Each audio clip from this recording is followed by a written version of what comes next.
So,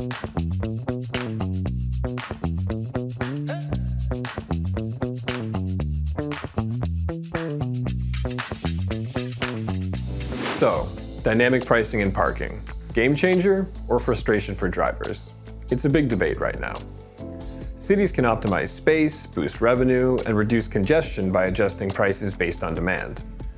IoT sensors and other smart devices make this possible by providing real-time data to ensure pricing that is fair and data-driven. But will drivers accept fluctuating prices, especially during peak hours?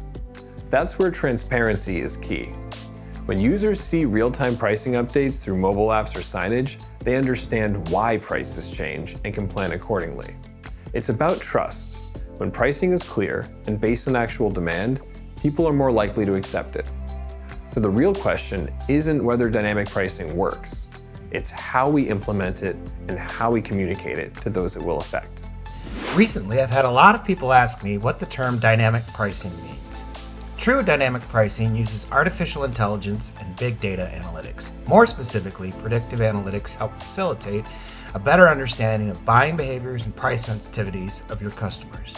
With this knowledge, it can better predict future behaviors and demand accordingly to provide for optimal pricing based off of the understanding of what will happen. Daily optimizations provide for machine learning, which allows the analytics to comprehend and apply necessary demand and pricing adjustments based off of whether or not the forecasted demand materialized. With the application of predictive analytics and machine learning, the demand-based dynamic pricing approach can address business complexities and optimize revenues accordingly. Dynamic pricing in parking is a thoroughly bad idea. It's based on the concept of setting charges according to the maximum we can wring out of users at any particular time, rather than what's fair and reasonable for the service being provided. And there's the key. We're in a service industry. Our best customers are the repeat users of our car parks.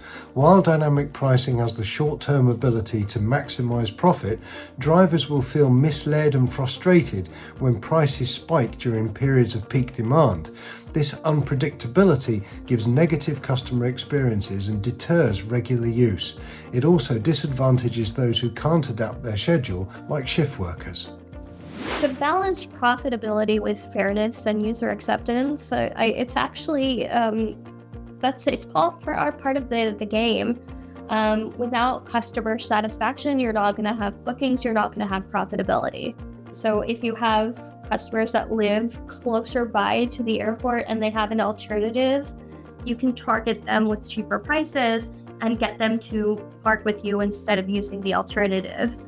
I wouldn't raise prices too drastically. What you want to do in dynamic pricing is know the best price and for when. So part of that is by increasing in increments and decreasing it in increments, and seeing that economy of scale. So when the price exceeds a certain point, when does demand drop past the point of profitability? So it's finding that balance.